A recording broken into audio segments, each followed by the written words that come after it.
And we are live.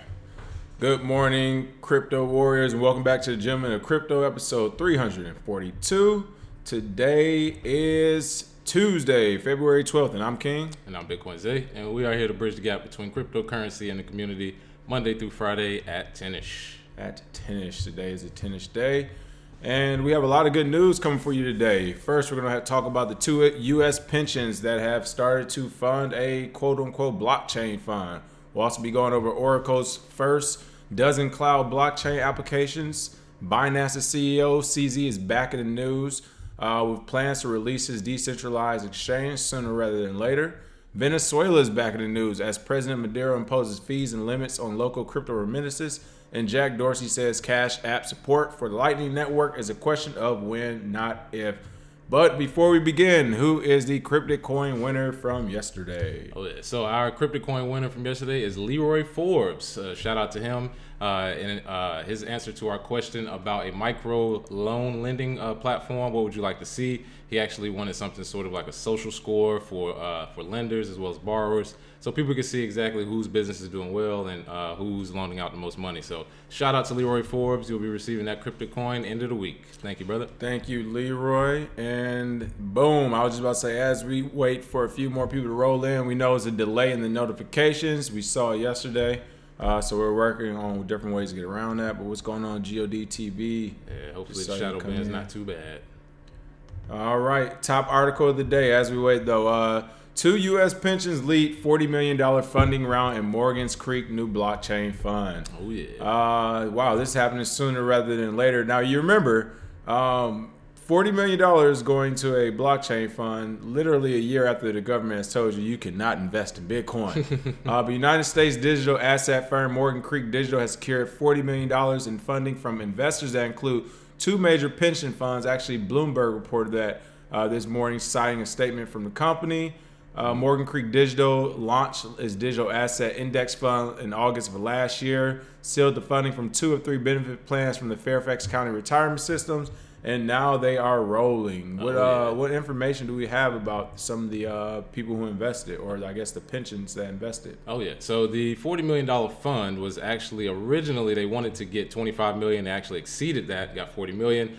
They said that a small portion of the investment, they haven't said exactly, will be in liquid blue chips like Bitcoin and Ethereum, but most of the investment will be in cryptocurrency companies. The two companies they've mentioned that they're looking at the biggest targets for investment are Coinbase and Bakkt. So if you know anything about the market, everybody's been hearing about Bakkt and, Bakkt as far as a platform for you to invest in digital assets. So this is pretty interesting that they got this $40 million investment right around the time Bakkt is supposed to come out. They actually said it was February at first.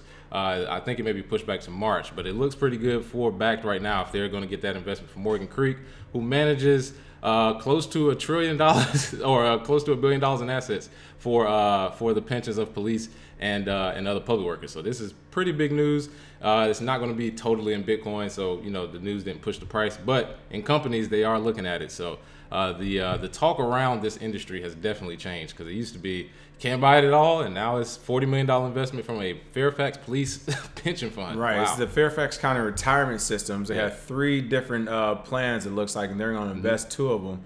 Again, people, this is the crazy part about that, though. The same people who make up this pension, we're talking about retirement systems, all right? So, like I said, police, firemen, whatever, all these people who make up these pensions cannot invest in crypto with the company individually. But as a pension, their pension managers can use their money and invest in it. I mean, if that's not backwards, I'm not sure. You're literally telling people you can't do it yourself. Literally, if you're a mom and pop, if you're a retail investor, you're not a credit investor, you cannot invest yourself. However, even though you can, right, you can give it to somebody else and they'll invest all your money for you. And the crazy thing when it comes to this pension fund, I mean, it'd be interesting to see what type of voting structure they did on it, or if they just literally made a call and said, hey, we're going to go full steam with this and throw some of it in there. But oh yeah, and kind of an underlying story is how bad are pension funds doing that now they're starting to get into crypto? Right, that's a good point. Like, hey, we'll try anything, anything to do better, because like you said, a year or 2 ago, it was no mention of it. There was a company that had Bitcoin IRAs, some sort of retirement service, but there wasn't really any big names in it. So if they are getting into crypto, is what's going on with the market, where they're basically like, yeah, we got to move out of some other stuff. And even Mike Novogratz, he stated that you should have at least 1% of your portfolio in Bitcoin or other assets. So I'm sure Morgan Creek has listened at least a little bit, and they're going forward with this as well. For sure. I am actually checking this YouTube title screen. Looks like it may have not saved. So YouTube people, it is what it is. This is what we have. This is where we're at. Anyway, Oracle's first dozen cloud blockchain applications are now live. Oh yeah. Looks like announced Tuesday, the software giant has now set up a dozen enterprise customers using live applications that have sped into production since its cloud-based blockchain platform went live last July. What is Oracle working on here? Oh yeah, well this is more of the enterprise blockchain, so this isn't directly crypto, but it is good competition against IBM.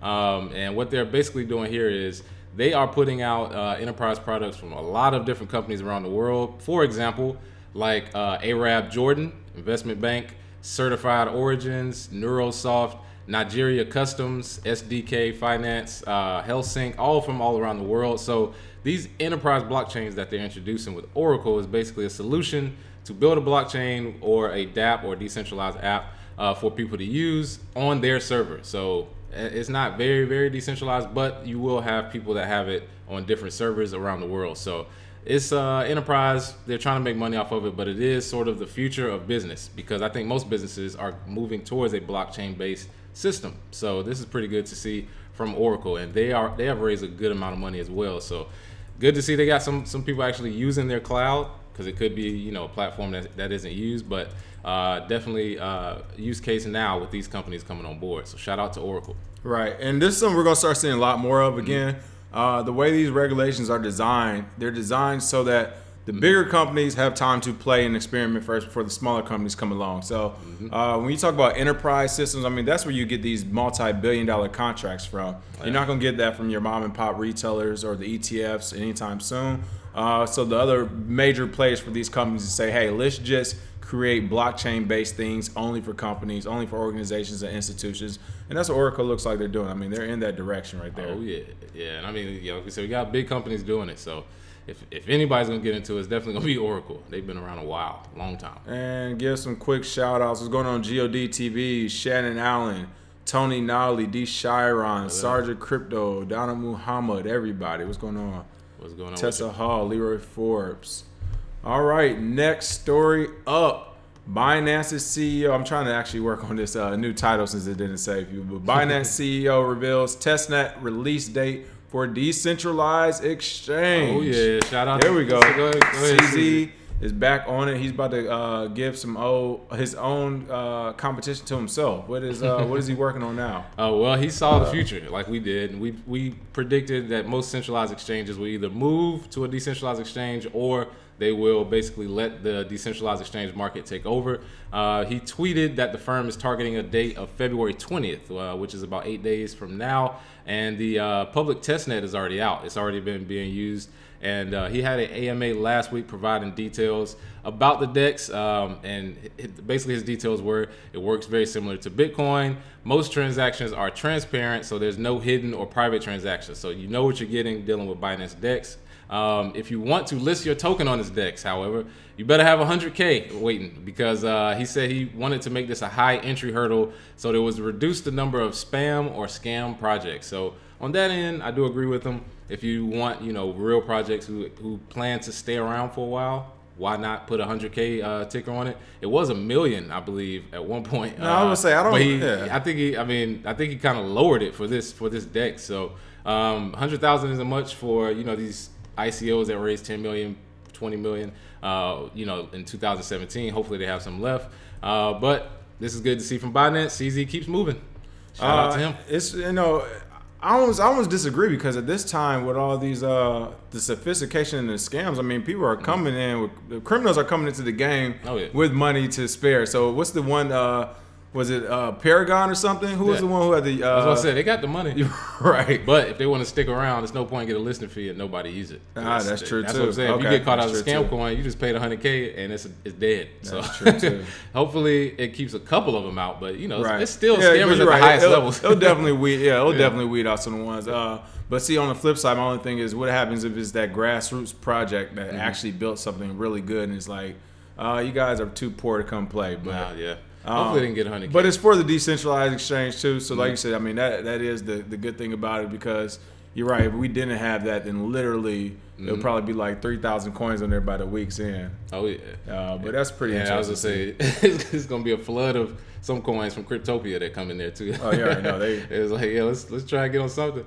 This is actually pretty good. So, they talked about the testnet in December, and already it might be here this month. So that's going to be pretty cool to see.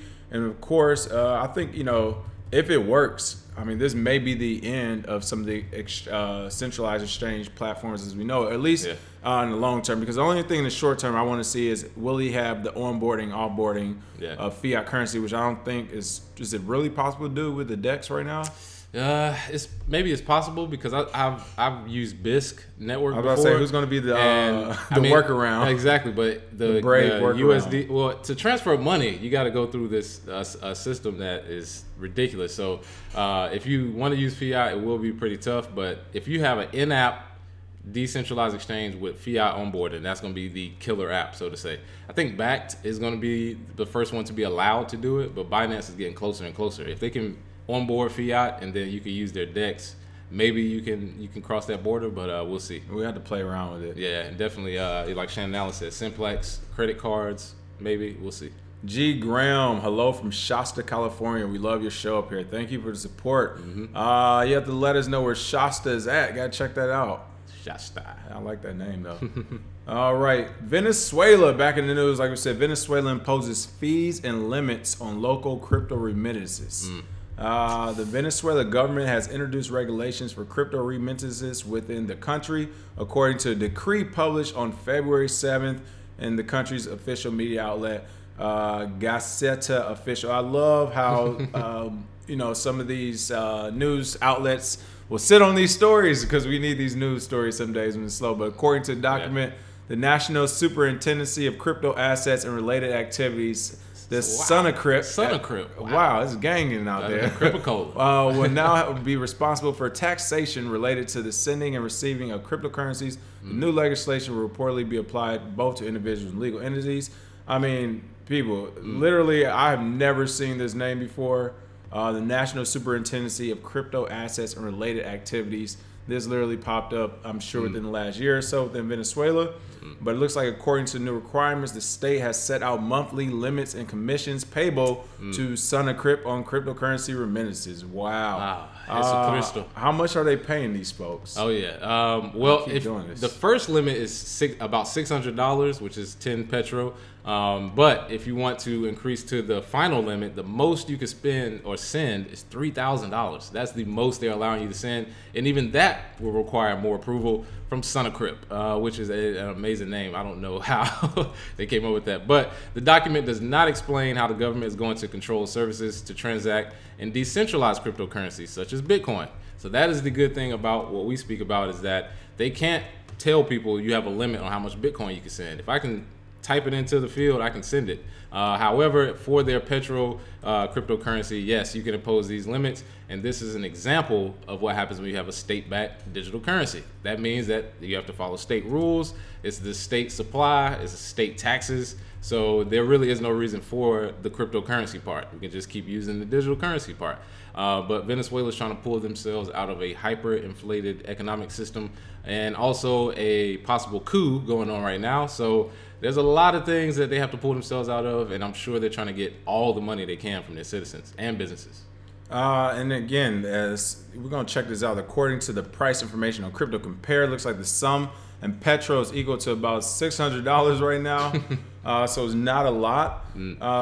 But again, this is why, centralized digital currencies, we don't see them working, or possibly if they do work, this will be why the government wants them, is because you can tax them. You can say, we can still put fees on everything. We can check to see who has what, when, and how much, and why, which is something that right now you can't do as much with Bitcoin unless, of course, you know a person's address. And then when you start talking about Monero, Zcash, and now things like Cryptocoin, they're making it even more difficult to do. But let's take a look at this Petro coin here. Oh, yeah. Again, this is on Crypto Compare. So I'm not even, you know, I don't actually use this site that much, but it was linked to the article. And I'm glad the article linked it because I don't know if this is normal for Crypto Compare or literally just the Petro, but there's no action going on. Zero. There's no volume. There's no trading. There's no action. Am I on the wrong? Let me go to maybe their feed is the feed might be down. Right. Yeah, who knows? Or is it? Or they might or is it taking it down. Or is it truly the petrodollar? It's like Madero just called them.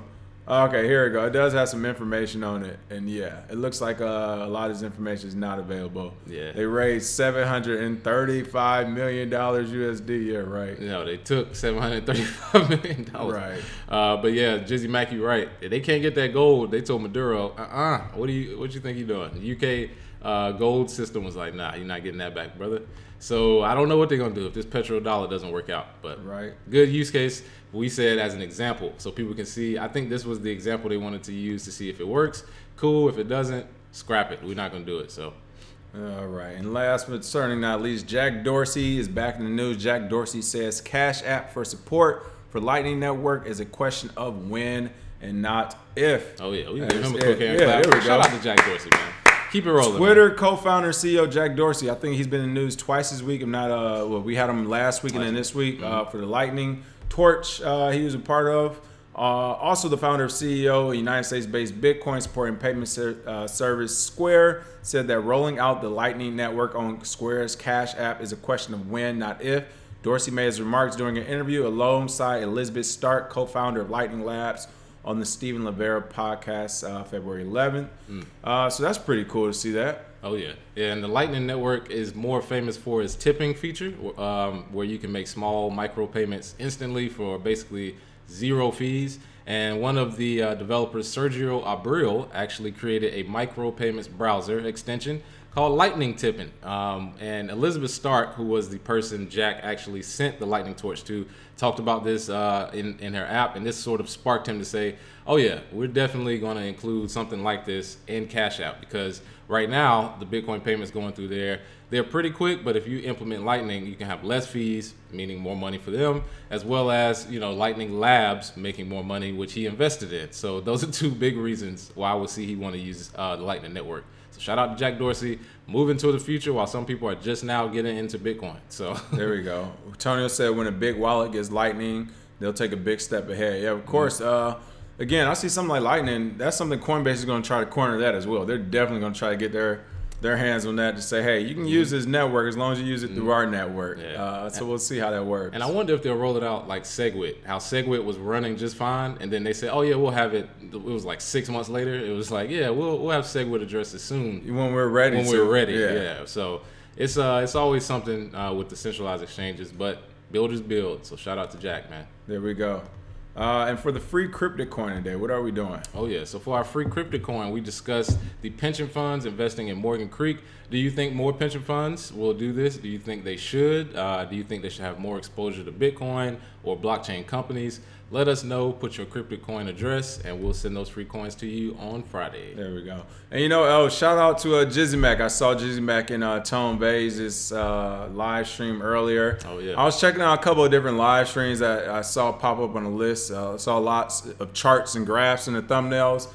One thing I'll say about that, people, is no one knows right now. All right, I mean, so much stuff is pending government regulation, pending a lot of external things in the market. Like, this is more fundamental right now, I would say, almost. I get some of the short-term price movements and stuff have been exciting, but even those have been on the basis of some news story. So, of course, I'm not saying abandon it, but I saw, like I said, I saw a couple of different live streams today, and there were a lot of people on the TA side were talking with certainty, and I'm just like, come on, you can't, come on, man, you can't be certain you can't be certain in these times of uncertainty right now. There's a lot of Twitter accounts that was certain, and they are deleted. Right, yeah. Jizz Max said, I love reminding them, oh, no one knows. Yeah, I will say that that was something different. I usually don't see that in the comments, but in a lot of the comments of these videos today, I did see people saying, like, no one knows. Like, people are feeling like, all right, stop with all the TA right now.